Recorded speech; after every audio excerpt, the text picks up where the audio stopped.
While most countries struggle to keep up with ordinary infrastructure, South Korea is constructing wonders that seem almost impossible. Floating cities, mega-smart towers, and underground labs are rising faster than anyone imagined. The scale, speed, and ambition are shocking, leaving the world both curious and uneasy. Every project feels like a glimpse into a future that is coming sooner than we think, and it is impossible to look away. From ruins to rockets, South Korea's story is perhaps one of the most remarkable transformations of the modern world. After the devastation of the Korean War, the country was left in ruins, a poor, agrarian society struggling to rebuild. But by the 1960s, a fierce determination took over. Through bold economic planning, massive investment in education, and a spirit of national pride, South Korea embarked on a journey of rapid industrialization. Its factories multiplied, exports surged, and the world started noticing the rise of globally competitive companies. Over the decades, South Korea evolved from rebuilding to innovating. The powerful conglomerates, or chaebols such as Samsung, Hyundai, and LG, became household names. The country invested heavily in research and development, building a foundation not just for manufacturing, but also for high-tech breakthroughs in semiconductors, electronics, and automobiles. By the early 21st century, South Korea was no longer just a maker of goods. It was a creator of cutting-edge technologies. But the ambition did not stop there. With its eyes set firmly on the future, South Korea has developed a passion for mega-projects that are not just grand in scale, but deeply symbolic. These are not vanity constructions. They are statements of resilience, sustainability, and global leadership. The government and private innovators envision a smart nation, one that can tackle climate change, energy challenges, and urban density with bold, futuristic infrastructure. Today, the world is watching more than ever. South Korea is building floating cities, invisible skyscrapers, revolutionary science labs, and hydrogen-powered plants. These projects are not just about building. They are about shaping a future where climate resilience, innovation, and humanity coexist. In doing so, South Korea is not only transforming its own destiny, it is laying down a blueprint for the world. Let's start with the floating city of Busan. The world is slowly sinking under rising sea levels, but South Korea has decided not to fear the water. Instead, it is learning to live on it. In Busan, the country is building one of the most surprising mega projects on Earth. It is a floating city designed to survive storms, floods, and climate change. This project started as a collaboration between the Busan Metropolitan Government, UN Habitat, and a company called Oceanics. Their idea is simple to understand, yet bold on a global scale. They want to create a city that can never be drowned. The floating city is built on huge floating platforms that are tied together like a safe and stable puzzle. Each platform can hold homes, schools, parks, farms, and clean energy systems.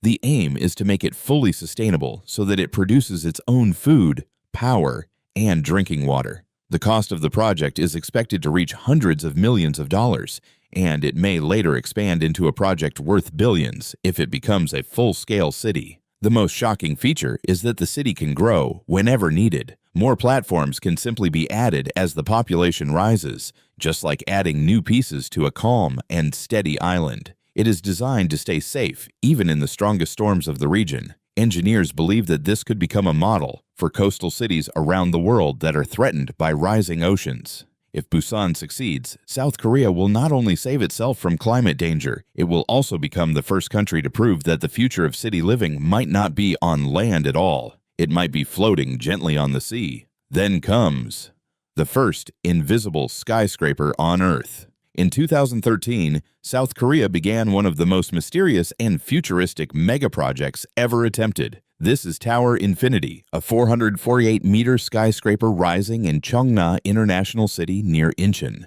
It is famous for one unbelievable promise. It will be the world's first building that can visually disappear. The project began after a national design competition organized by the Korea Land and Housing Corporation. The winning design came from GDS architects working together with SAMU, two groups known for bold and experimental architecture. Construction officially started soon after the approval in 2013. Although progress has moved carefully due to the complexity of the technology, the tower is expected to be fully completed around 2029 or 2030. The exact total cost has not been openly shared, but experts agree it is extremely high because of the advanced digital systems required to create the invisibility effect. The most shocking feature of Tower Infinity is its massive LED facade. Thousands of high-powered cameras will capture real-time images of the surroundings. These images will then be projected onto the building's exterior through LED panels. This creates a perfect illusion where the tower blends into the sky and the landscape. To someone looking from a distance, it will appear as if the skyscraper has vanished into thin air. Inside, the tower will also become an entertainment hub. It will include a four-dimensional theater, indoor gardens, restaurants, public spaces,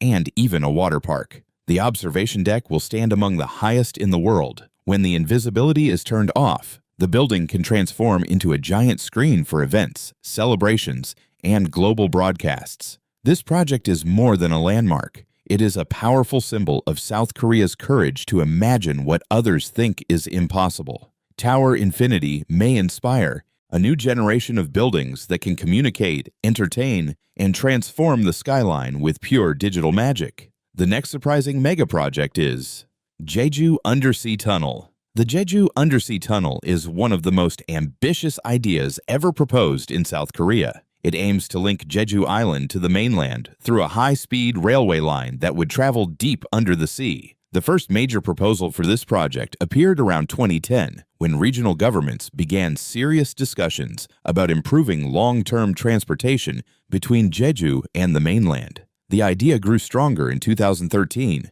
when the Jeolla and Jeju provincial governments, along with national railway planners, officially suggested creating a direct high-speed rail connection as part of Korea's expanding KTX network. This tunnel would include an undersea section of almost 73 kilometers, which would make it one of the longest underwater rail tunnels ever planned in the world. It would allow people to travel directly from major mainland cities to Jeju Island by train. This could completely change how both locals and tourists move across the country. The cost of the entire project is estimated to be around 14.6 trillion Korean won, which is about 11 billion US dollars. Engineers believe the undersea digging alone would take around 11 years to complete once work begins. The project was not started by one single person. It was pushed forward by provincial governments of Jeju and Jeolla, working together with Korea's national railway planners, who saw this tunnel as a long-term solution to reduce the pressure on flights and ferries. Today, the project is still in the planning stage. It has not been fully approved, partly because of its massive cost and the difficulty of building such a long tunnel under deep water while dealing with pressure, seismic activity, and environmental concerns.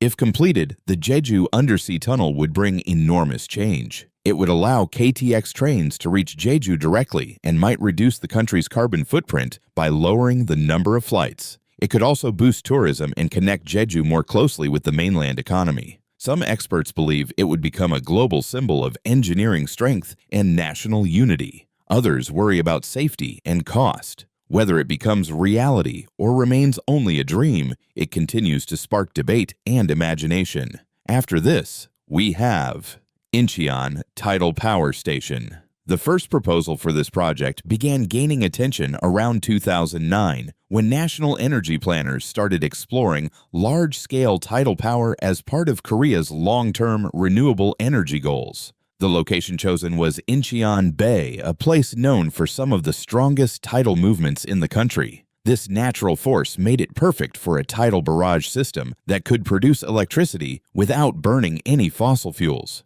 The project was mainly proposed by South Korean government energy planners, and it was expected to be developed through a partnership between the public sector and private investors. The idea was simple but powerful. A massive barrage structure would be built across parts of the bay. As the tide moves in and out, huge amounts of water would pass through turbines. These turbines would spin and create electricity. If completed, the station would use 44 turbines, each producing 30 megawatts, for a total capacity of 1,320 megawatts. It would generate around 2.41 terawatt hours of electricity every year, which is enough to power millions of homes. The estimated cost for the entire project is about 3.9 trillion Korean won, which equals around 3.4 billion US dollars. Even though it is expensive, the long-term benefits could be enormous. This power station would be one of the largest in the world and a major milestone in clean energy. Unlike sunlight or wind, tides are predictable. This makes tidal power stable, reliable, and very valuable for the future. However, the project also comes with concerns. Engineers and environmental experts must consider how the barrage might affect marine life, sediment flow, and coastal ecosystems. Balancing energy needs with environmental protection is one of the biggest challenges. This is one of the reasons the project has moved slowly and remains in planning and review stages, with no final approval yet. If it is eventually built, the Incheon Tidal Power Station could help South Korea lead the world in marine-based renewable energy. It could inspire other countries with long coastlines to invest in similar projects. It would also become a symbol of climate-resilient technology, showing how a nation can use the forces of nature to protect the planet and power its future. Then comes Yemalab, Korea's deep underground physics laboratory. Hidden 1,000 meters beneath Mount Yemi in Jongseon, Gangwon Province, lies one of South Korea's most secretive and advanced scientific facilities. This place is called Yemalab. The idea for this laboratory began gaining momentum in the early 2010s when Korean scientists realized the country needed a world-class underground space for experiments that require almost zero interference from the outside world. Construction officially began in 2017, led by the Institute for Basic Science, a major Korean research organization responsible for pushing the nation into the front lines of global scientific discovery. The project cost around 32 billion Korean won, which is about 22 million US dollars. To build it, engineers had to remove 65,000 cubic meters of rock. Entire tunnels were carved out of the mountain and lined with limestone for stability. Inside, Yemalab contains 17 independent experimental halls. It also includes a massive cylindrical pit with a volume of 6,200 cubic meters designed to host future megascale physics experiments. The most shocking feature of Yemalab is its incredible depth. Being a full kilometer underground protects the experiments from cosmic rays and background radiation that normally interfere with delicate measurements. This makes it an ideal environment for scientists who are trying to detect dark matter, study neutrinos, and observe extremely rare physical processes. Yemeni Lab hosts projects like AMOR, and it may one day house giant water-based neutrino detectors that could transform our understanding of the universe. This laboratory is also a symbol of South Korea's rising scientific influence. Researchers from top universities in Korea and from around the world collaborate here. Yemalab strengthens international partnerships and builds scientific diplomacy by inviting global teams to use its underground halls. Experiments here may reveal the true nature of dark matter, explain how the universe formed, or provide breakthroughs in particle physics. Yemalab also inspires young Korean scientists, offering them a place to learn, test ideas, and join the world's top research efforts. Through this underground world, South Korea steps boldly into the heart of fundamental science and into the mysteries of the universe itself. Moving forward, let's tell you about smart cities and the digital twin revolution. This movement began gaining real force around 2018, when the government started large-scale programs to transform entire districts using artificial intelligence, the Internet of Things, and real-time sensor networks. Cities like Seoul, Songdo, and Sejong became the center of this digital revolution. Over time, the project grew into a national vision. Every part of a city, from traffic to buildings to emergency response, would be connected and intelligent. The leadership behind this transformation includes major technology companies such as Naver, the Korea Land, and Geospatial Informatics Corporation, and several government ministries. Local governments in Songdo and Sejong are also playing powerful roles by turning their cities into living laboratories for next-generation technologies. These teams are supported by smart city task forces and research groups who help combine engineering, planning, and digital simulation into one unified system. South Korea has invested billions of dollars into this mission. Entire districts are now filled with sensors that track energy use, transport flow, water systems, and even environmental quality. Some neighborhoods are designed to be energy autonomous, meaning they can generate and manage their own power with the help of smart grids. One of the most shocking innovations is the digital twin platform. This technology creates a real-time virtual model of the entire city. Planners can test disaster scenarios such as earthquakes or floods. They can study traffic flow, power shortages, evacuation routes, and infrastructure stress without risking lives. This ability changes how cities prepare for emergencies and how they grow. Smart cities also make everyday life easier. Public services use predictive systems to repair roads and pipes before they fail. Waste management becomes more efficient. Transport systems respond automatically to heavy traffic. Digital health tools warn authorities about air quality and support vulnerable citizens. South Korea is setting a global standard for cities that are clean, efficient, and deeply connected. These platforms have strong export potential and could be used by countries facing rapid urban growth. Most importantly, they create cities that protect people better, save energy, and help everyone live with greater comfort and safety. Another surprising megaproject is hydrogen fuel cell megaplant. In the industrial city of Ulsan, South Korea is building one of the most important facilities for the future of clean transportation. This is Hyundai Motors' hydrogen fuel cell megaplant, a powerful symbol of how the country is moving away from old engines and stepping boldly into a world powered by clean energy. The idea for this project took shape as South Korea announced its national hydrogen roadmap in the late 2010s. Construction officially began after Hyundai committed to a massive investment of around 930 billion Korean won, which is about 654 million US dollars. The plant is expected to be fully completed by 2027. Hyundai Motor is leading the project, and the company aims to turn Ulsan into a global center for hydrogen technology. This is not just a small research site. It is a full-scale factory that will mass-produce hydrogen fuel cells and electrolyzers. These systems are the heart of hydrogen-powered machines. They take hydrogen and convert it into clean electricity with only water vapor released at the end. The plant will support a wide range of vehicles. It will produce fuel cells not only for cars, but also for trucks, buses, heavy construction machinery, and even marine vessels. One of the most powerful and symbolic features of this project is the transformation of the site itself. Hyundai is turning an old internal combustion engine facility into a factory for zero-emission technology. This represents a major shift in how the company sees the future of mobility. It is also a landmark step for South Korea's national plan to reduce carbon emissions and rely more on sustainable energy sources. The impact of this mega plant could be huge. It strengthens South Korea's position as a global leader in hydrogen technology at a time when many countries are racing to find clean alternatives for transportation. It will help expand hydrogen-powered buses and trucks across the country. It could also inspire partnerships with shipbuilders and industrial companies around the world. Most importantly, the plant will push the entire transport sector toward cleaner solutions, especially in areas where electric batteries are not enough. Through this project, South Korea is building the foundation for a greener and more innovative future. Let's move to next surprising megaproject, Sutaek-dong Megacity Redevelopment. In Guri, a city in Gyeonggi Province near Seoul, South Korea, is undertaking one of the largest urban redevelopment projects in its history. Known as the Sutaek-dong Megacity Redevelopment, the project was officially announced in 2019 and is led by Hyundai Engineering and Construction in partnership with POSCO E&C.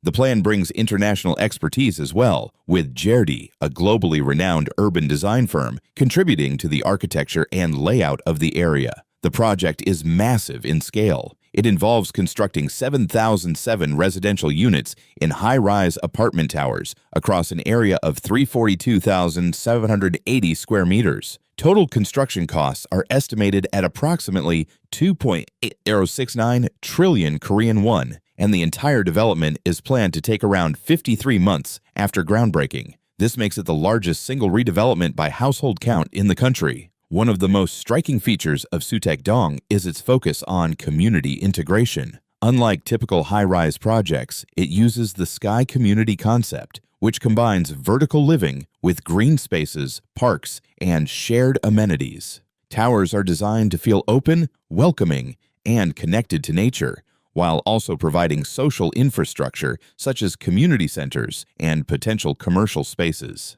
The involvement of Jeordy adds international flair, blending Korean urban needs with design principles seen in world-class projects like the Bellagio in Las Vegas and urban developments in Dubai. The impact of this redevelopment is expected to be profound. Suttaek-dong will transform Guri into a central residential and social hub for the northeastern Seoul metropolitan area. It offers a model for how dense, large-scale housing projects can enhance living standards while easing urban congestion. The project also highlights South Korea's growing openness to global design expertise in solving urban challenges. By providing thousands of modern homes and integrated community spaces, Suttaek-dong not only addresses housing shortages, but also sets a new standard for future urban redevelopment projects in Korea. Dongdaemun Design Plaza. In the heart of Seoul stands a building that looks like it came from the future. The Dongdaemun Design Plaza, or DDP, is one of South Korea's most iconic cultural landmarks. The project was officially started in 2009 and completed in 2014.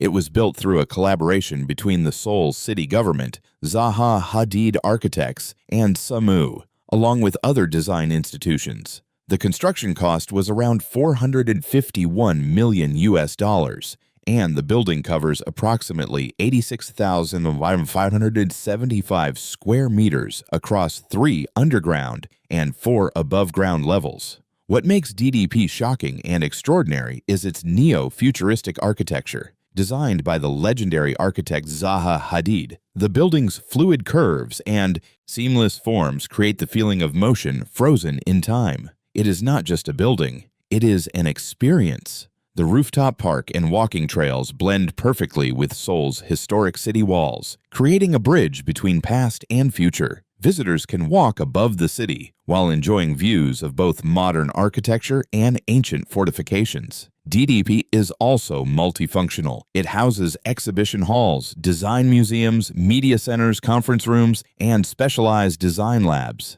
Every year, it hosts fashion shows, cultural performances, and design exhibitions. It has become a hub for young designers and creative professionals who come to learn, experiment, and showcase their work. The building is not just for tourists, it is a living incubator for Seoul's creative industries. The impact of DDP extends far beyond architecture. It has transformed Seoul's global image, positioning the city as a design capital and a leader in creative innovation. It draws millions of visitors every year and inspires designers from around the world. By combining culture, design, and public space, DDP sets a new standard for urban landmarks. It demonstrates how architecture can be both functional and magical, giving a city a symbol of ambition, creativity, and the future. What do you think about South Korea's incredible mega projects and futuristic vision? Share your thoughts in the comments below. We would love to hear your opinion.